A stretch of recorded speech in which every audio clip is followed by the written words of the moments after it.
A congregation experiences renewal, and they owe it all to listening. That's coming up.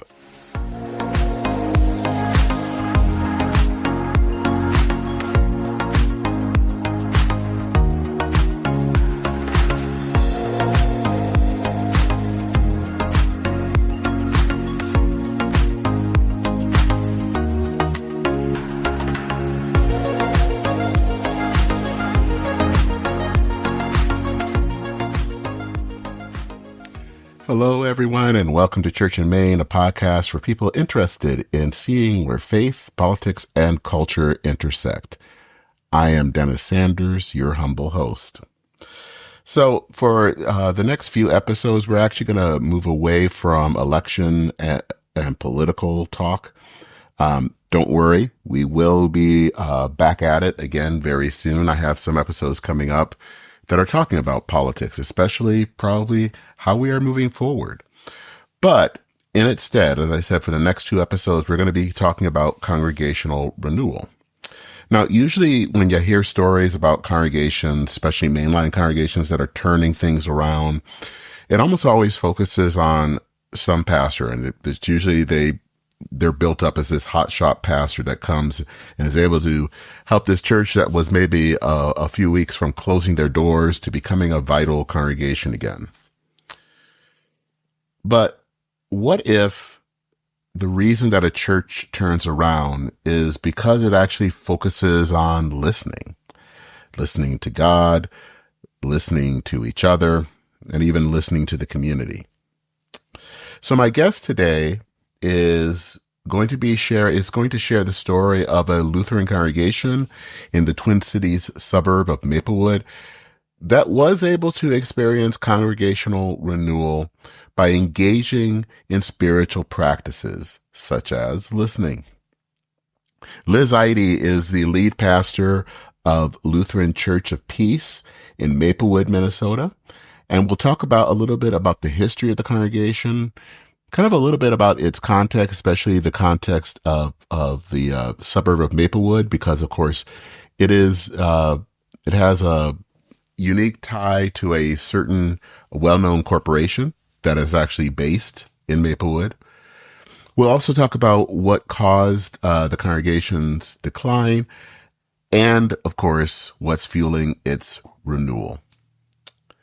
And as I said, we will talk about listening and how it made all the difference. So I really hope that you listen to this listen to this episode, especially if you are the leader, whether you are a pastor or maybe the head of the church board or session or vestry or whatever, of a congregation that is wanting to be renewed, that you'll listen into this important episode. So join me in this conversation with Pastor Liz Eide.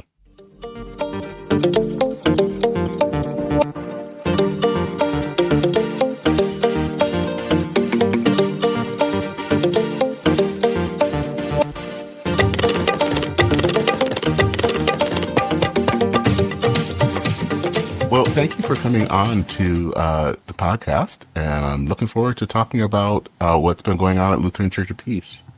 Oh, thanks for having me. I'm glad to be here. Well, I think it would be helpful to start out by talking a little bit about your background.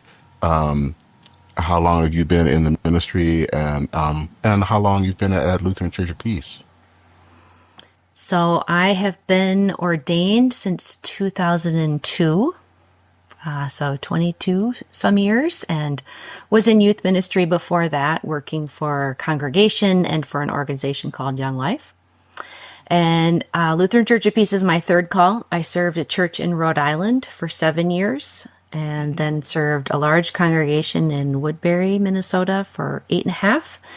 And I was called to Lutheran Church of Peace as a redevelopment pastor in 2018. So I've been there just over 6 years.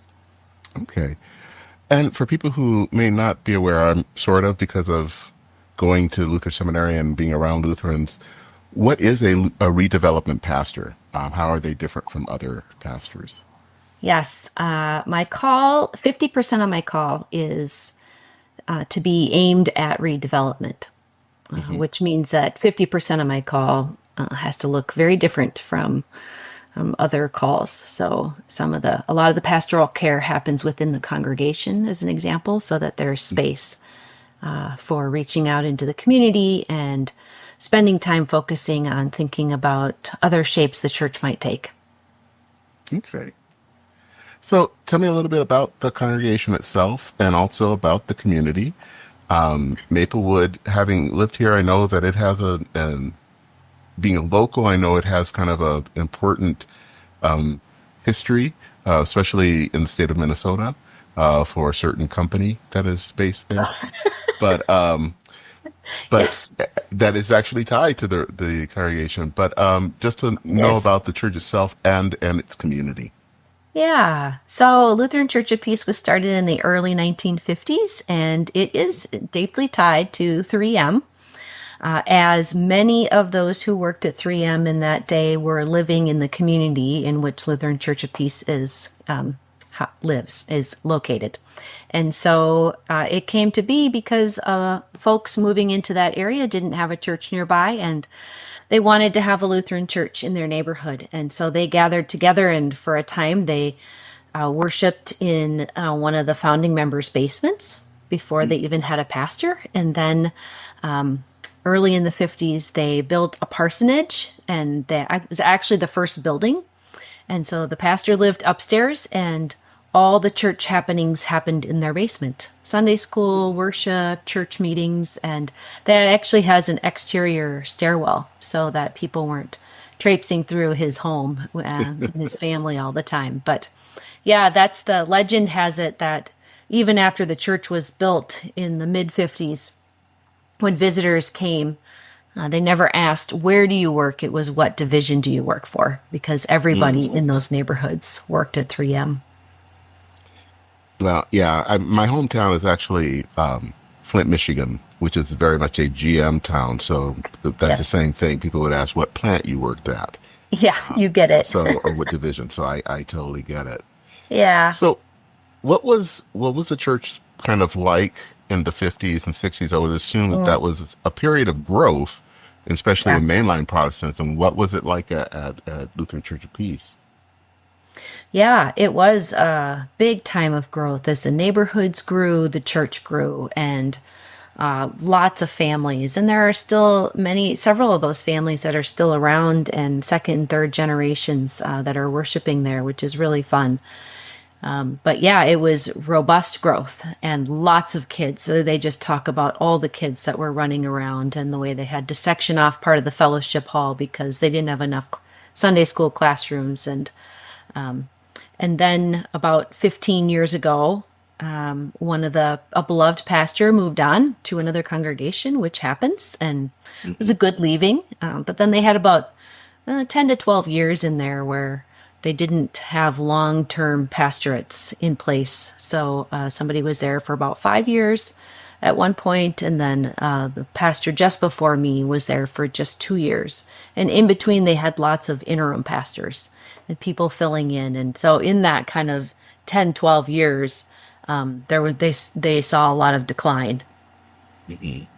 And And what did that kind of do to the congregation, kind of dealing with those short pastorates, dealing with a lot of interims?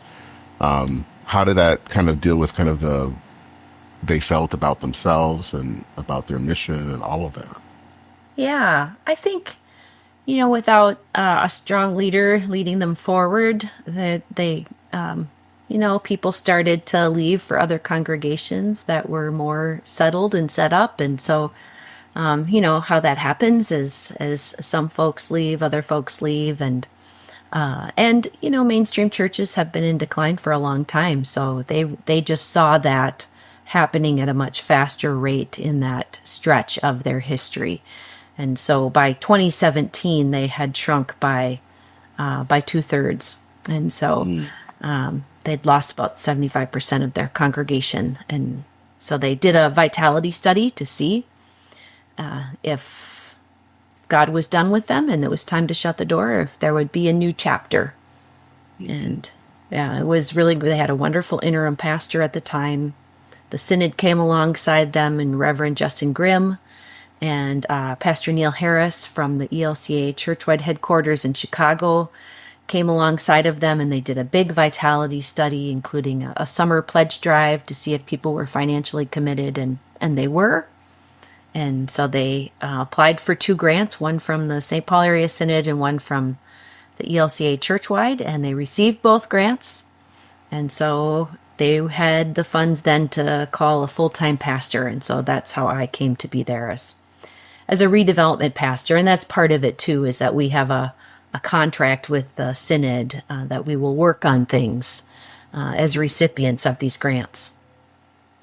So when that kind of started, when you came onto the scene, then what were kind of some of the first exercises, some of the first things that you wanted to do with the congregation, and what were kind of some of the barriers? And I don't want to say that in a bad way, that, people are putting up barriers, but, people are used to doing things a different way, and then this is kind of a stretching period. So what were some of the challenges? Yeah.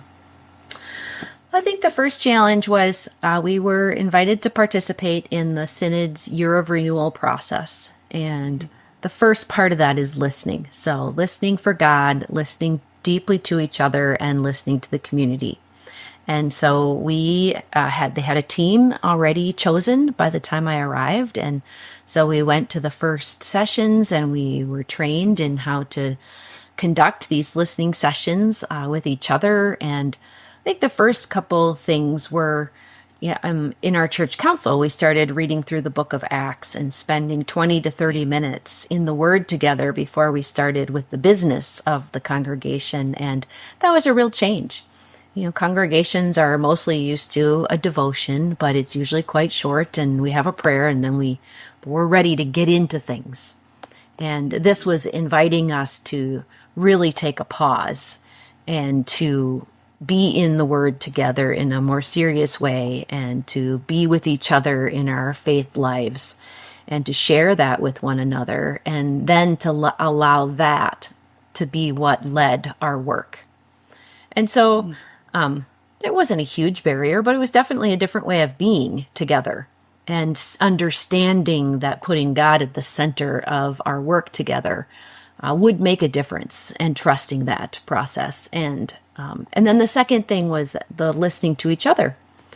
We hosted about 60 listening sessions with people one-on-one, and sometimes with a couple. And it was just listening to people's hearts, what was on their heart, what brought them joy, what were they worried about, what were they anxious about. And it was not, what do you like and don't like about the church? We knew we could probably sit down and make that list ourselves in half an hour's time. And so it was really a different way to sit and listen to each other. And we had about 20 people that were trained up to do these listening sessions, and they all did several of them. And it was wonderful. They each said, we all know each other. We're the happy remnant left. And so, yes, Pastor will humor you and do this.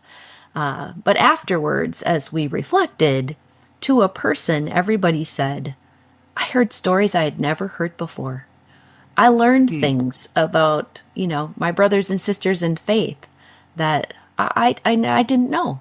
There were things I didn't know. And it was amazing, because in both instances, both on our church council and within these listening sessions in our congregation, we saw them at the beginning as a means to the end, to gain information so that we could move forward.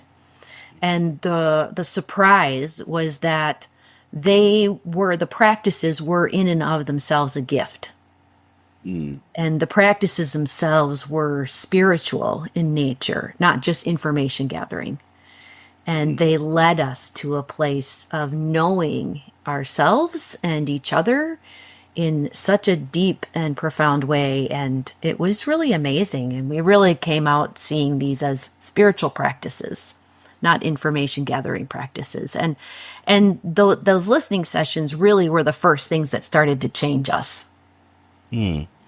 It's kind of interesting, because we, one, tend to think of spiritual practices in an individual way and not in a corporate way.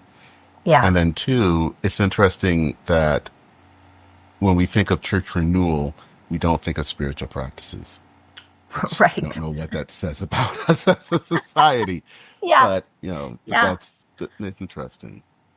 Yeah, it is interesting. As I've continued to work with the Synod's Congregational Vitality team, and we've taken some of these practices now to many, many congregations.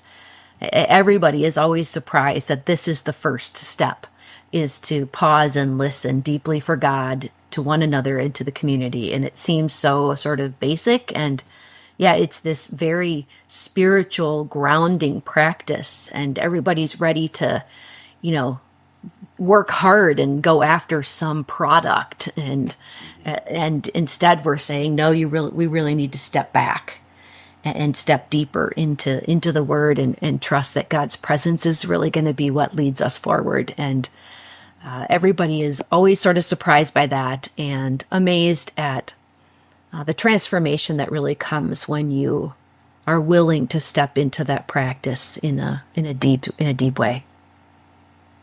So that kind of leads me to this related point. What is the value of story in all of this? Because you're talking about looking at the book of Yeah. Acts, and Acts is the story of kind of the beginning of the church, but it's also the story of the kind of the role of the Holy Spirit in the world. And then, you're moving it into these congregational stories, the story of these people. Where do you think that fits in this whole thing of congregational vitality and renewal? Oh, I think it's a really powerful space for congregational vitality and renewal. That's what I have found. I think being connected to each other's stories helps us to start seeing ourselves differently.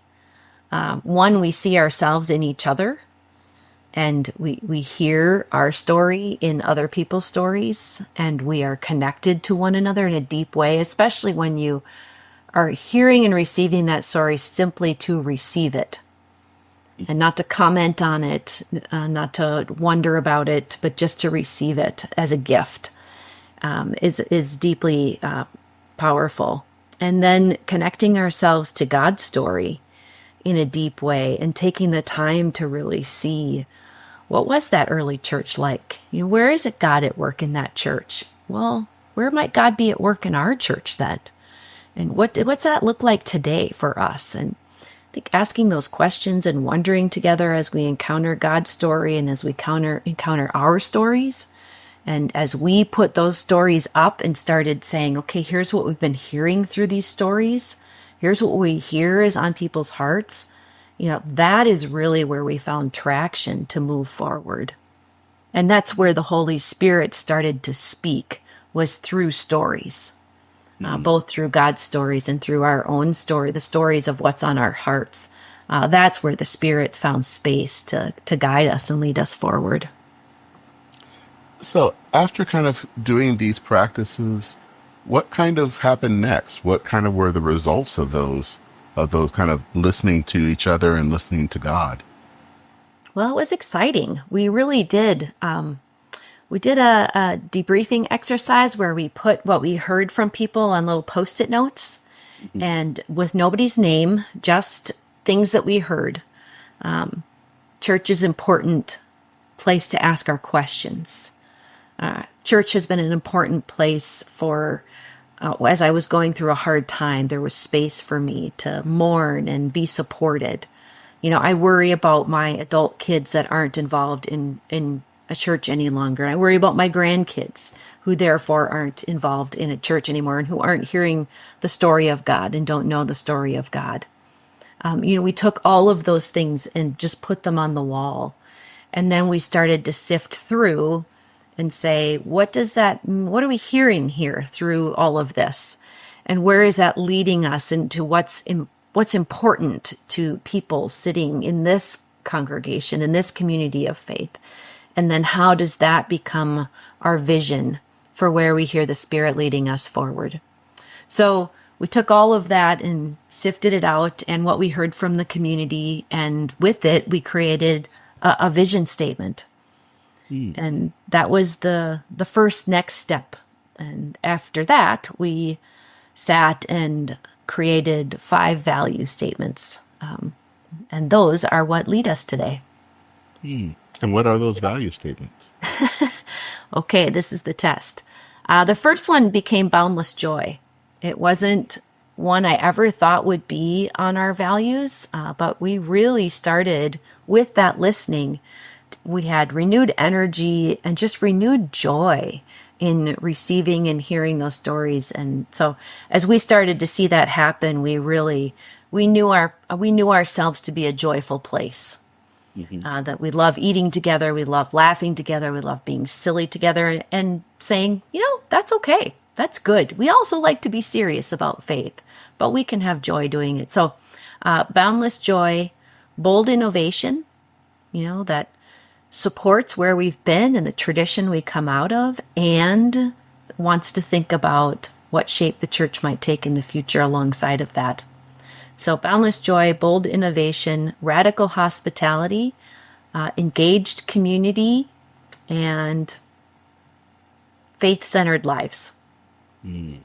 So those are our 5 values. Okay.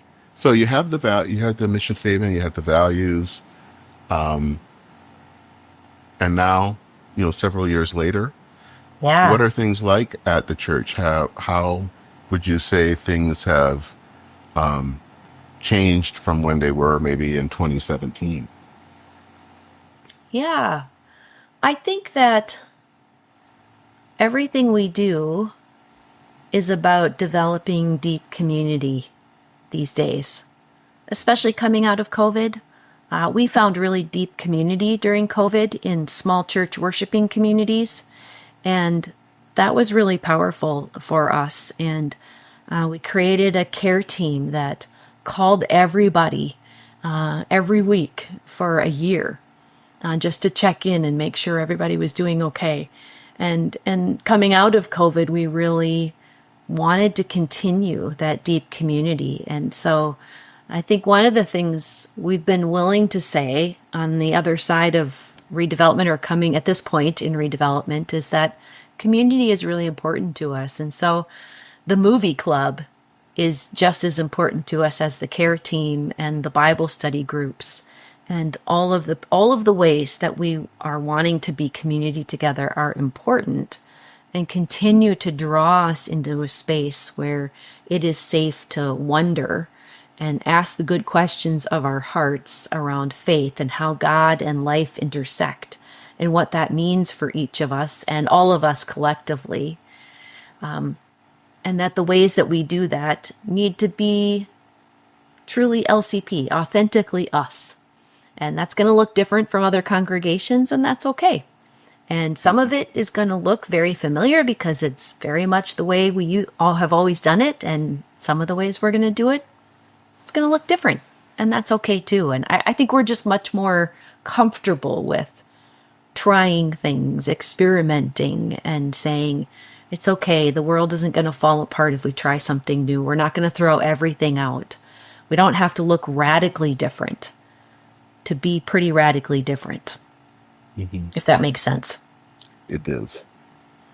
So how do you deal with, in trying something new, and let's say you try it, it doesn't have the best, outcome. Yeah. How do you kind of deal with that and help to see that it's a learning experience, but maybe not? Because I think I've been in those experiences where they don't work out and people kind of like, well, let's never talk about that again type thing. And so. Yeah, part of it has been building a culture of evaluation. So we will often, at the end of a council meeting, say, how did we do today? How are we doing together? How did we do in that conversation together? And we have some ways of being, some ground rules for how we want to be together. And we'll just look at those and say, how are we doing with this? And I think doing it often makes it much less scary, so that this is just part of what we always do. We evaluate things and want to know, okay, what went well in this and why did it go well? And where are the gaps, or where did things not go well, or where did they flop altogether? And, it's okay to name those things. And then to wonder, okay, why didn't those things work? What was it about that didn't work? And so that we can get at the root of what didn't work out and tweak that. Because sometimes maybe the program actually was good. The advertising wasn't, or the Yeah. timing wasn't. So, sometimes you don't need to throw everything out. Maybe the experiment as a whole, wasn't a complete failure. And if it was, okay, so what? That happens. What can we learn from it? And so I think normalizing evaluation and those conversations has been really helpful. And just having a spirit of everything we do. Okay, we did that for a season. How did it go? And do we want to keep doing it this way, or do we want to do it differently next time? Do we want to do it at all again next time? And saying no is okay. Hmm. So living into some of those practices has been really helpful for us. Yeah, it seems like there is sometimes a need for, especially when it comes to all of this grace, that there is a lot of this sense of it's got to be perfect. And Yeah. it's not always going to be perfect. Nope. Actually, it's never going to be perfect. No. But, that's always hard Yeah. to do that. And for people to go to that, understand that. Yeah. Yeah. I think we hold things loosely. Yeah. The core of our theology, we hold very closely. But the way that we live that out, the practices, we hold them much more loosely in these days. And that's really helpful. And I think just having a lot of grace with each other to say, okay, we tried that. It didn't work, and we can sort of chuckle about it or say, all right, well, let's not do that again.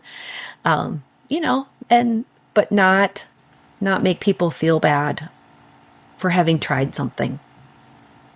So I think both of those things, lots of grace and holding things loosely, are really helpful too. So, what do you see as the future for the congregation? Where do you see the congregation headed? Oh, that's such a good question, Dennis. I think we are in a time 6 years in that there is, I feel cyclically like we are kind of back at that time of saying, what's next? And part of it is we have been growing, and that's wonderful. And so now it's asking, how do we grow well? What does growth look like? And what kind of staffing do we need around that? What kind of support do we need? How do things shift? We've been a congregation with one worship service for many years now. At what point do we not fit in the sanctuary anymore, and we have to think about that? And what does that look like? And how do all the changes that are to come with a growing congregation, how do we live into those in a way that doesn't lose the spirit of what we've learned and who we feel we are called to be in this time? So, obviously, there are lots of churches like Lutheran Church of Peace out there that some were planted in the 50s and 60s, some were planted a century ago, but they're all kind of facing the same challenges, where they were once a big congregation maybe and not as big, or they are kind of losing focus. What kind of suggestions would you give them, or ways that they can think about the future? One of the biggest things that was so important for us is coming to really clearly understand why we exist today, and what's our why now, and not what our why was in the 50s or the 70s, but now in this time, who's God calling us to be? How is God calling us to be shaped as church in this time and in this space? And some of that is embracing the change that's happened in the community around us and wondering, how can we be good partners, good neighbors in the community in which we are in now? And how can we understand what that community is and how we can best be a good neighbor and walk alongside, and not with the goal simply to get people to come to church, but to let that goal go and really trust in God's guidance and God's abundance that people will come when we are clear about who we are and why we are here, and that will become apparent to people as we move forward.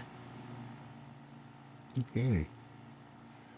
Well, if people want to know, and I know they will, want to know more about the congregation and maybe even know more to talk to you about their congregation, how can they contact you?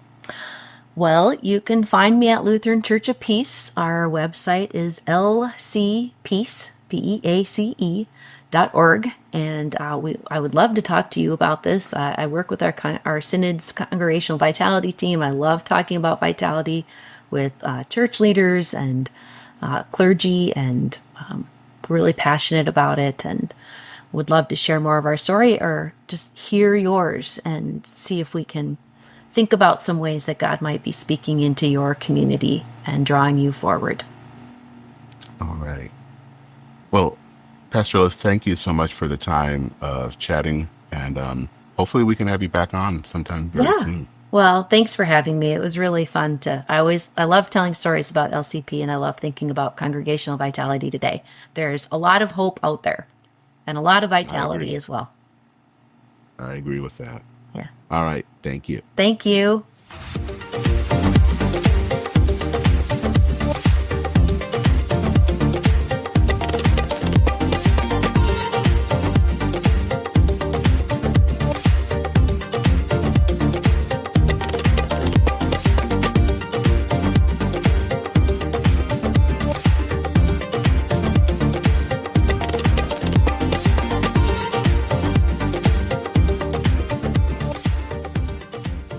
So I'm curious to know what you thought about the conversation. I'd like to know, actually, if your congregation is dealing with renewal, and how are you dealing with it? What are the things that you're doing? Are you focusing on spiritual practices? Drop me a line, and you can do that by sending an email to churchandmain, all one word, at substack.com. I've also put links to Lutheran Church of Peace in the show notes. Just a reminder that if you want to learn more about the podcast, listen to past episodes, or donate, you can check me out at churchandmain.org. You can also visit churchandmain.substack.com to read related stories. I hope that you would consider subscribing on your favorite podcast app. And if you are especially listening on places like Apple Podcasts, I hope that you will leave a review. Doing that helps others to find this podcast, and you would be doing me a solid if you did that. That is it for this episode of Church in Maine. I am Dennis Sanders, your host. As I always like to say, thank you so much for listening. Take care, Godspeed, and I will see you very soon.